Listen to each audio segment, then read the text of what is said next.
তো বন্ধুরা চলে এলাম আমি পুচুদের কাছ থেকে ফিরলাম। ফিরে দেখলাম কলে জল রয়েছে, তো তাড়াতাড়ি স্নান করে নিলাম, কারণ রাস্তায় অনেক জল কাদা ছিল। তো স্নান টান করে নিয়ে আর বাদ বাকি জলগুলো ভরে নিলাম। কলে জল ছিল, জলটা ভরে নিলাম, নিয়ে তারপর ঢুকে গেলাম সোজা ঠাকুর ঘরে। 7টা বাজে, ঠাকুরকে ভোগ দিয়ে দিলাম। একেবারে সন্ধেও দিলাম, ঠাকুরকে ভোগ দিয়ে দেওয়ার পরে হচ্ছে তুলসীতলায় এবার ধূপ টুপ দেবো। তো আমার সন্ধে শঙ্খ বাজানো, শাঁখ বাজানো সব হয়ে গেছে। তো তুলসীতলায় ধূপটা দেব,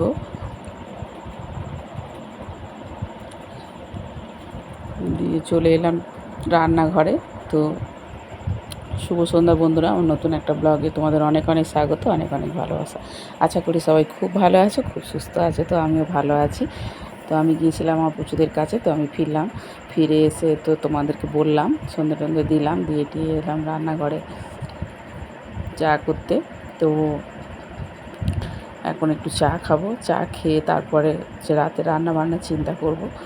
তো রাতে কি রান্না করব জানি না, দাদাভাই তো সবজি বাজার কিছু করেনি, আমি ছিলামও না, আমি চলে গিয়েছিলাম বৃহস্পতিবার, আর আজকের হচ্ছে মঙ্গলবার আমি বাড়ি ফিরলাম।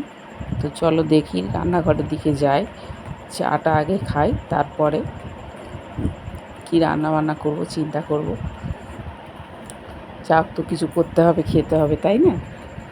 তো চলে এলাম রান্নাঘরে, চাটা বানিয়ে নিলাম, কেটলি জল ফোটানো ছিল। তো দাদাভাই ঘরে এসে গেছে। তো রান্না কি করব অনেকক্ষণ ধরে চিন্তা ভাবনা করছি। তো দেখলাম যে ফ্রিজে কিছুটা মটর ভেজানো ছিল, তো ওই মটরটাই বের করে নিলাম। তো মটরটা বের করে নিয়ে ভাবলাম মটরটা একটু ঘুগনি বানিয়ে নিয়ে তো বের করে নিয়েছি। আলু, টমেটো, আদা বার করে নিয়েছি। তো এগুলো কেটে নেবো ঝটপট করে, কারণ দাদাভাই ঘরে এসে গেছে, খেতে চাইবে। তো কেটে নিলাম, নিয়ে বসিয়ে দিলাম। মটর আলু সিদ্ধ বসিয়ে দিলাম একসঙ্গে, নুন হলুদ দিয়ে দিলাম ওর মধ্যে। নুনটা দিয়ে দিলে ভালো হয়, হলুদটা দিয়ে দিলে কালারটা ভালো আসে। তো দিয়ে বসিয়ে দিলাম সিদ্ধ।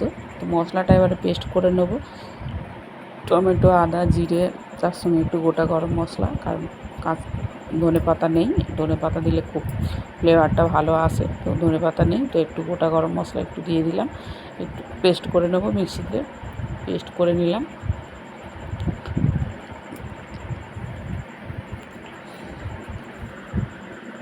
কড়াইটাও আমার সেদ্ধ হয়ে আসছে।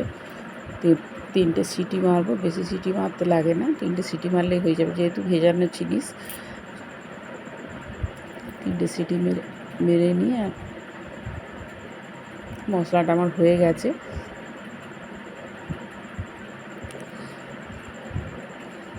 আমার আগের বাটিটা নষ্ট হয়ে গেছে, মানে প্রথমে যে ছোটো বাটিটা নষ্ট হয়ে গেছে, মানে ওর রাবারটা খারাপ হয়ে গেছে, তো টাইট নেয় না ভালো, বুঝেছো বন্ধুরা। তো ওই জন্য ওটাকে বেশি ইউজ করি না, রেখে দিয়েছি। তো এইটা ব্যবহার করি, বড়টাই ব্যবহার করি।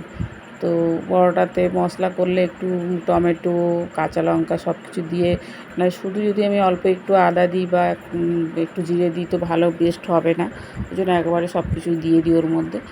তো যাই হোক, মশলাটা হয়ে গেছে আমার। এবার একটু পাঁপড় ভেজে নেবো তরকারি বসানোর আগে, কারণ পাঁপড় ভাজা দিয়ে মুড়ি দিয়ে ঘুগনি দিয়ে খেতে ভালো লাগে খুব। তো ওই জন্য একটু পাঁপড় ভেজে নিলাম আগে, পাঁপড়টা ভেজে নিয়ে এবার মশলাটা ভালো করে কষিয়ে নেব। অল্প হলুদ দিয়ে দিলাম, কাঁচা লঙ্কা দিয়েছি, পেস্ট করে দিয়েছি, আর হচ্ছে দেবো লাল লঙ্কার গুঁড়ো, কারণ আমরা হচ্ছে এমনি লঙ্কা খাই না, মানে যেটা ঝাল লঙ্কা ওটা আমরা খাই না, তো আমরা ওই লাল লঙ্কার গুঁড়োটাই আমরা দিই। তো লাল লঙ্কার গুঁড়োটা দিয়ে দিয়েছি কালার হওয়ার জন্য। ঝালের জন্য তো কাঁচা লঙ্কা দেওয়া আছে পেস্ট করে, তো লাল লাল কালার হওয়ার জন্য ওই লঙ্কাটাই দিই। তো যাই হোক, দিয়ে দিয়েছি।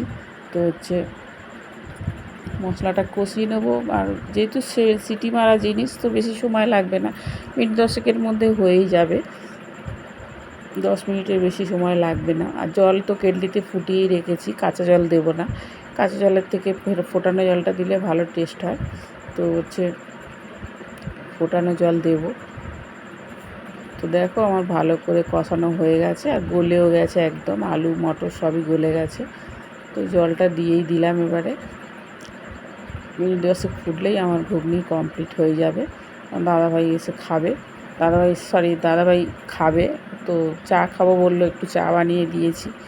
চাটা বললাম তুমি চাটা খাও ততক্ষণ, তারপর আমি ততক্ষণে তার তরকারিটা বানিয়ে নেবো, বানিয়ে নিলে খাওয়া হবে। তো চলে এসেছি খাবার দাবার নিয়ে রেডি করে। দেখো এখানে রয়েছে পাঁপড় ভাজা, আর হচ্ছে ওটা দাদাভাই হচ্ছে সকালে বানিয়েছিল ডাল দিয়ে আলু দিয়ে, বুঝেছ তো ডাল দিয়ে আলু দিয়ে বানিয়েছিল, মুসুর ডাল দিয়ে আলু দিয়ে। কীভাবে বানায় আমি ঠিক জানি না, দাদাভাই বানায় যখন একা থাকে বানায়। তো ডাল দিয়ে আলু দিয়ে বানিয়েছিল, তো আমার জন্য রেখে দিয়েছিল, আমি এসে খাবো বলে। তো আমি খেয়ে এসেছিলাম বলে আমি আর খাইনি। তো ওটা রয়েছে, ওটা একটু খাবো মুড়ি দিয়ে, ওটা দিয়ে খাবো, ঘুগনি দিয়ে খাবো। আর সঙ্গে আছে পাঁপড় ভাজা, দাদাভাই শশা কেটেছে। তো চলো খাওয়ার দাওয়ার কমপ্লিট হয়ে গেছে, এবার খাবারটা খেয়ে নিই। খিদেও পেয়ে গেছে খুব, সন্ধ্যেবেলা সেভাবে টিফিন খাইনি, শুধু খেয়েছি হচ্ছে চা আর বিস্কিট, আর কিছু খাইনি। দাদাভাই খেতে শুরু করে দিচ্ছে, আমিও খেতে শুরু করে দিয়েছি। তো চলো ব্লগটা এখানেই শেষ করলাম। সবাই ভালো থাকবে, সুস্থ থাকবে, আবার দেখা হবে পরের ব্লগে। তো যদি ভিডিওটা ভালো লেগে থাকে লাইক কমেন্ট শেয়ার করবে। টাটা।